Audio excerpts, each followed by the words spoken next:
Hey everyone, thank you for tuning into Duckbricks. I'm Chris and welcome to a very special video. I'm currently vacationing in Philly and visiting one of my favorite used LEGO stores, one of the largest in the US, Andy's Brick Shop. It's my favorite LEGO store to go to and I'll explain why. Let's go take a look.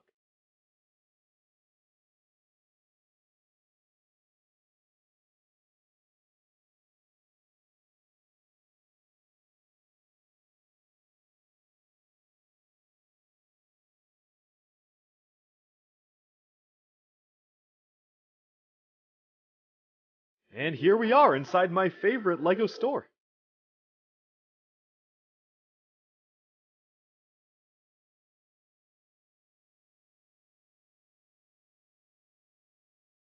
But before we dive into what makes Andy's Brick Shop so special, I'll answer a big question.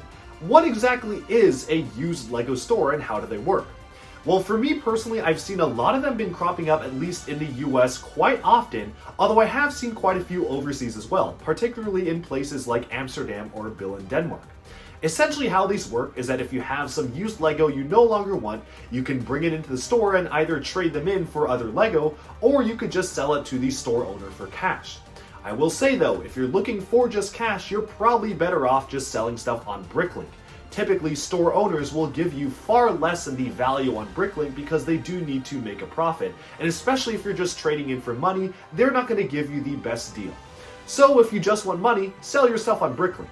That being said, if you're trading things in, it gets a lot more easier to work with, especially because you can bargain the value of one thing versus another. And one thing I love to do at Andy's Brick Shop in particular is bring in a ton of stuff that I no longer need in my collection, like duplicate minifigures or even duplicate sets, and just see what the fair value is compared to some other items in the store so I can just swap them out and take home some stuff that I really want. Because there's always bound to be something I want in his store.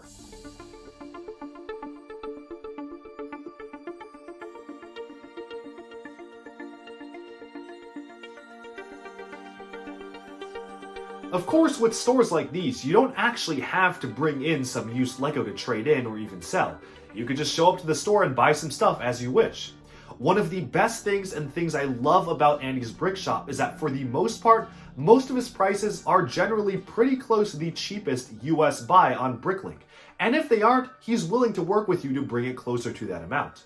After all, Andy himself, the owner of the store, has his own Bricklink store, and many of the cheapest listings in the US are actually from him himself. That being said, I unfortunately cannot say the same about every other used LEGO store. That's why this one in particular is my favorite. You see, I come from a state where there are tons of used LEGO stores. It's almost oversaturated. In fact, I would say there's about 4 or 5 in my general vicinity. The big problem with a lot of these stores, however, is that the prices are astronomically expensive. They won't even price match against Bricklink. They're usually even higher than some eBay listings, which are pretty ridiculous, and you can see a set that normally goes for say $100 to $200 on Bricklink being sold for almost 10 times that amount in these LEGO stores. And sometimes the owners just won't be willing to work with you because they'll just know someone who doesn't know what they're doing will come into the store and probably be willing to spend that much. I've explored most LEGO stores in my area, and while some are better than others, I simply cannot say that any are better or even as good as Andy's Brick Shop here in Philly. Because Andy is definitely willing to work with you on deals, trade-ins, and especially bringing stuff closer to the fair Bricklink average. It's really convenient because, again, you don't have to even pay shipping fees. You can just go into the store and buy the set for about as much as it costs on Bricklink, which is really amazing. What's also really great about this store is the selection. This store, as I said at the beginning of this video, is one of the largest used LEGO stores in America. I think technically there's only one larger, but it's a lot more cramped than this store, and what you have the benefit of this store is that there's a lot of space. So you can really see everything fully displayed, from built sets to used sets and boxes to even rare new and sealed sets. There's just so much stuff that you can take a look at this place. I've just spent hours in this place alone shopping around, digging through the bulk parts bin, and just finding random minifigures that I want to purchase. And don't worry, for the dedicated Bionicle fans in the audience, there is a dedicated Bionicle section. And what's really great about this is that the prices are awesome and very close to Bricklink itself.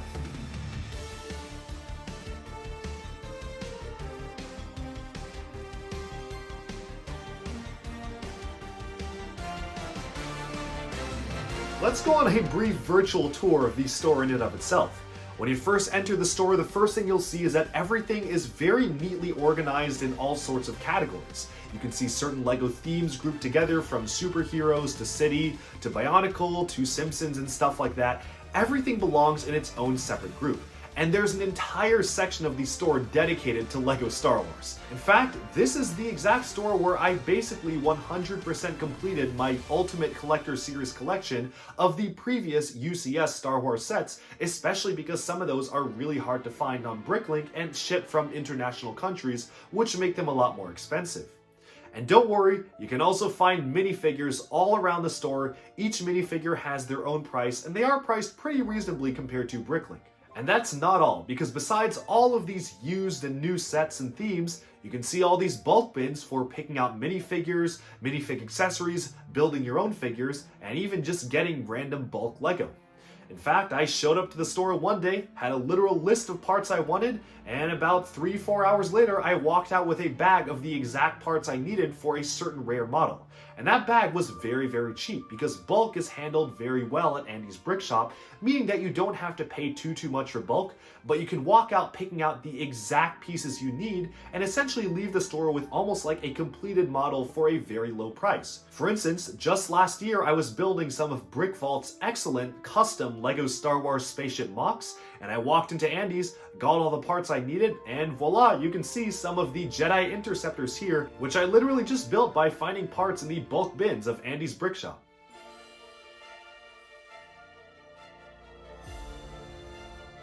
Now yeah, there's a lot more I could say about this, but honestly, I'll let the pictures and videos do the trick.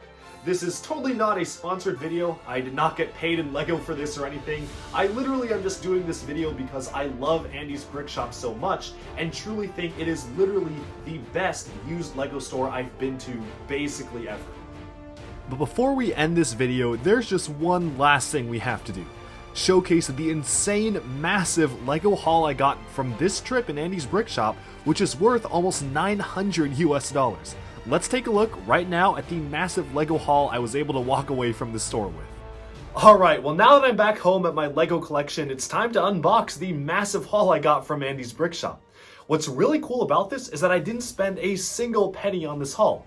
Everything was just traded in by different minifigures that I had laying around, mostly just duplicate stuff that I really wasn't using. After trading in a ton of those and some duplicate GWPs, I got a ton of store credit and I used it towards all these purchases. And I still have quite a lot to spend, so the next time I go, I'll also be pretty covered for LEGO purchasing. So the first set we have right here is the Paraka Stronghold. It was a LEGO Bionicle system set from 2006, came with the box, which is super cool. Now, I know I've mentioned a ton of times before, I own every single LEGO Bionicle set, and probably 2 to 3 of every set because I own all the combo models as well. Well, when I was in the store, I began to realize that that wasn't entirely true, because while I do own every Bionicle standard set, I don't actually own every single system set. But today, now I do, because I finally own the Paraka Stronghold, which is one of the last system sets I needed to complete the Bionicle system collection. What's super cool about this box is that you can lift it up and you can see all the details of the set itself within the front flap of the box. I wish LEGO would do more stuff like this because you have the full design, you have a really cool place right here which shows every single minifigure character, or I guess small hero figure character that's included within the box, all 6 Paraka and all 6 Toa Inika, so this set came with literally all the characters. And even when you turn it around, there's still a lot of details and an alternate build, which is suggesting something you can make out of the pieces in this box to have some sort of an alternate model. I know the canonicity of some of these models is debatable, and certainly the alternate models are not necessarily the most canon, but it is still really cool to see that even the Bionicle system sets were allowing you to do something a little bit different with the bricks provided. It also gives you a nice look at the other sets in the 2006 system Bionicle range, and this was such a blast to build. Definitely a very strange building experience compared to many other LEGO sets, but the final result is actually really cool.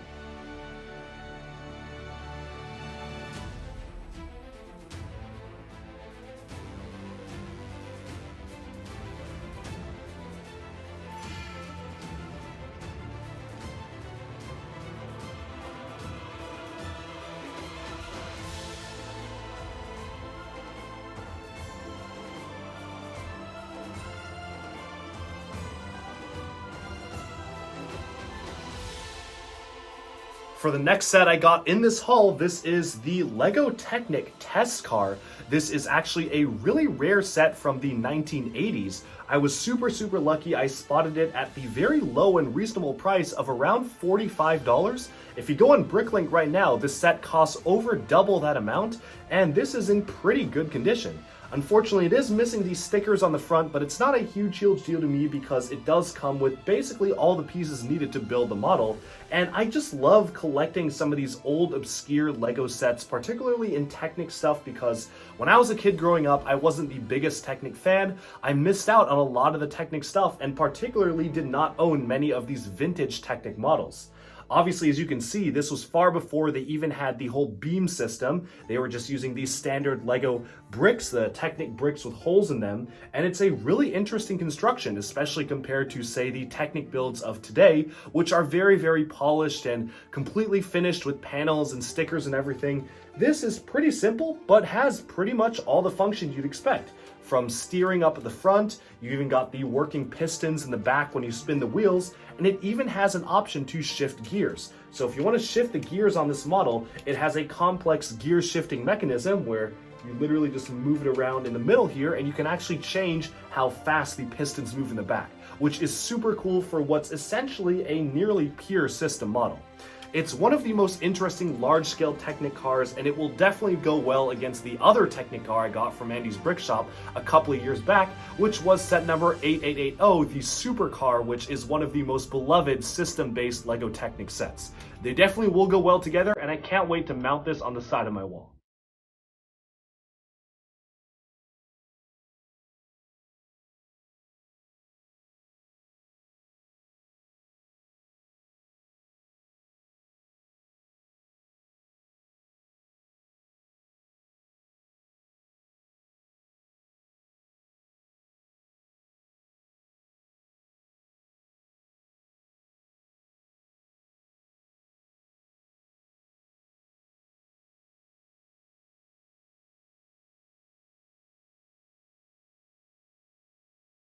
Up next, I was able to get a LEGO Star Wars set that I had been missing. It's actually a more modern set, but I never got it when it came out. This is the Trade Federation MTT. It's essentially the Battle Droid Troop Carrier. Now this is the newer version. Ironically, just last year, I got the original version, which in my opinion is a lot better than the newer version from 2007, also from Andy's Brick Shop. You can compare them side by side and just see the size difference here, but you know, I am kind of a LEGO Star Wars completionist, so I figured why not just get the other version I was missing. I do still like the older version a little bit better than this, but it's hard to deny that a lot of the building techniques in the newer version are simply just far more refined and honestly look a little better than the older version, if you ignore size and the amount of battle droids that can come out of the front. I honestly hope that LEGO will remake the set sometime in the near future because it has been a while since this set came out. I know I said it's a newer version, but it came out around 2014, 2015. I just passed it up because I thought the older one was cooler, but nowadays, since I'm collecting basically everything, I had to add it to my collection. Still, it's super cool to see them next to each other, and I hope that I'll be able to add to this collection in the future if LEGO ever releases any more of these, particularly maybe the sand blue / light gray Clone Wars variant for the Separatist MTT. Next up, I got a pair of pretty rare classic castle sets. I've been trying to collect basically every classic castle set LEGO's ever made, and this has brought me one step closer to my goal. First off, we have the Royal Drawbridge, which was a Lion Knight set. It's a pretty standard build, nothing too crazy going on, but it is very charming for its time and something that definitely is a classic castle set, and one I'm happy to add to my collection to complement the larger castles. I also got a pretty unique and unorthodox LEGO castle set. This was the Forest Men's Hideout. It's a pretty strange one. Obviously, it's not just a standard castle, but you've also got this large rock in the front, which can even be lifted onto the side, as you can see here, to have a secret entrance into the hideaway. All in all, it's a pretty unique set. It's a much smaller set than many of the other castle stuff, but honestly, there's actually quite a lot packed within. And if you look inside, this whole thing opens up. You actually have a full interior space to hide your minifigures in and play with as well. So in my opinion, it's a pretty cool and charming set. And since I already own the larger Forceman sets, this will complement them very well. Next up, I purchased a LEGO set I've been personally wanting for a long time. This is the Red Baron set from 2002. It was in the LEGO Creators Sculptures line, and it looks really cool. This is one of the only tri-wing planes LEGO's made, even just as a set in general, and I'm really happy with how this turned out. It'll look great against the Sopwith Camels, both from 2002 and the one from 2012, and I think it's just really cool how LEGO did a historical aircraft like this, especially because we don't get these too often. It's also very satisfying to swoosh and play around with, so I'll probably won't be hanging it up until I've had a bit of fun with it. That being said, unfortunately, as you can see, these stickers are not in the best condition. However, it's not a big deal to me because personally, I don't really care too much about the delineation between original LEGO stickers and reprints, so I went ahead and ordered a pair of reprinted stickers for just $7 off of eBay. So that doesn't worry me too much. When those stickers come in, I'll definitely be putting them either over these or just building up the parts I need to put them on a different panel because, again, these are just flaking a little bit too much for my liking. Although this one isn't bad. All in all though, this is a fantastic LEGO display piece, and I really hope LEGO will do more historical planes like this, especially because the last full-scale historical plane we got was all the way back in 2012 with the Sopwith Camel, and we are definitely due for an upgrade. Next up, I was also able to check off an item I've been wanting for so long on my wanted list. This is the original classic LEGO fan designer created medieval blacksmith. It's really interesting because this was kind of the precursor to LEGO Ideas. All the way back in 2002, it was through the My Own Design program or something like that, where this was actually designed by a fan and turned into an official LEGO set. Of course, the build is fairly rudimentary, but I do love the detailing like the window on the side here, as well as these simple architectural details around the side, and using the blacksmith's hammer as the sign to the shop is pretty smart. Opening it up though, you can see that this is actually fully furnished with all sorts of details. You've got an anvil on the bottom floor, a weapons rack here, even a full-on bed for them to sleep in, as well as a desk and some food, and a barrel for ale or spirits.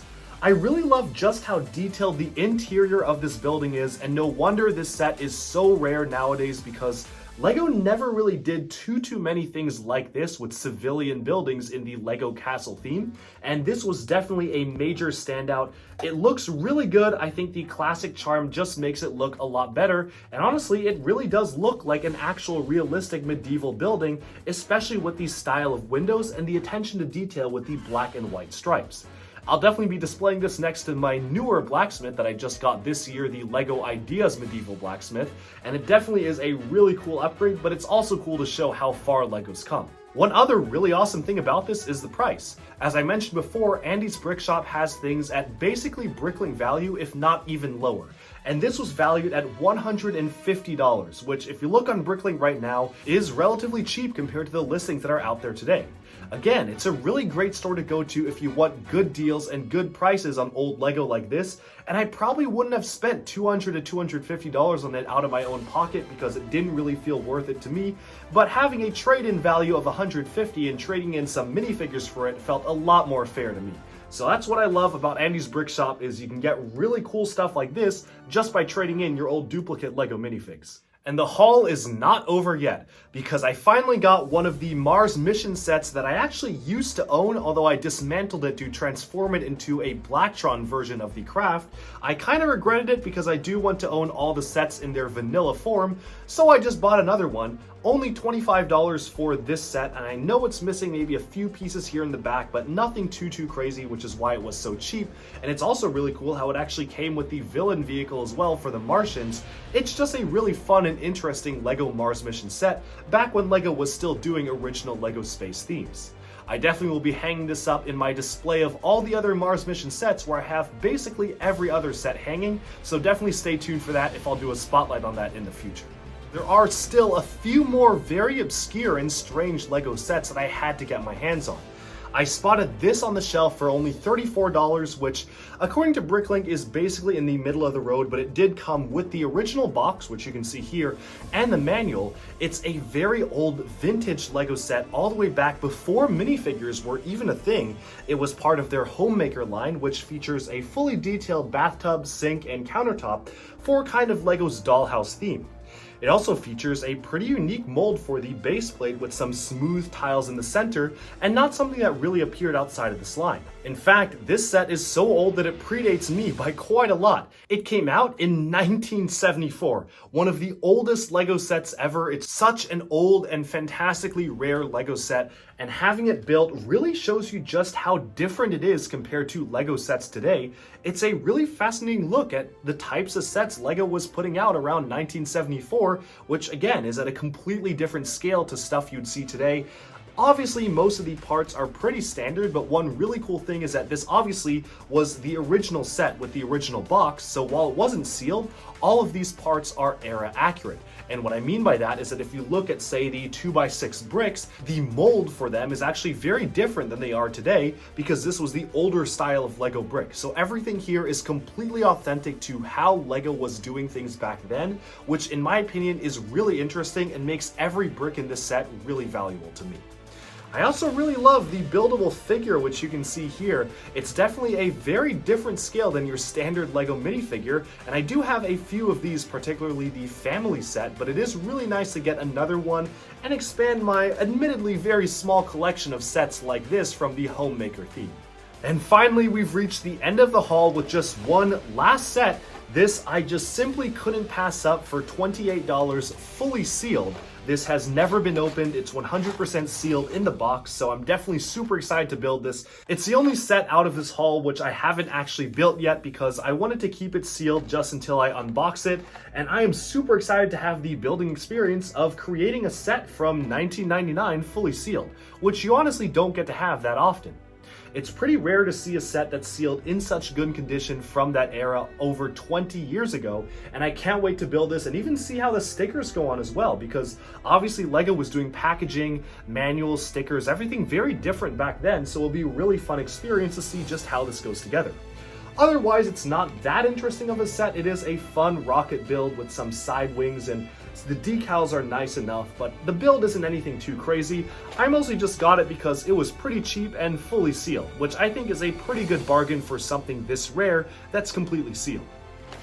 But with that, we've taken a look at basically my entire haul from Andy's Brick Shop. This was a pretty massive one, especially this time around because I traded in a ton of my duplicate minifigures, and I just can't wait personally till I can go back in the fall when I resume college because I still have my gift card waiting for that store, and there's always something new and something super rare to be found at that store. So with that, I'll end the video with this. If you're ever in the Philly area and want to stop by an excellent source for rare and discontinued LEGO, take a trip out to Andy's Brick Shop. You won't regret it. Thanks all for tuning in to Duck Bricks. I hope you enjoyed this relatively unorthodox video, and let me know down in the comments below if you've actually ever visited this store yourself, or if you plan to after this video. Thanks all for tuning in. I'll talk to you again very soon. Stay tuned to Duck Bricks for even more LEGO news, reviews, discussion, and analyses coming your way very soon. Bye-bye for now.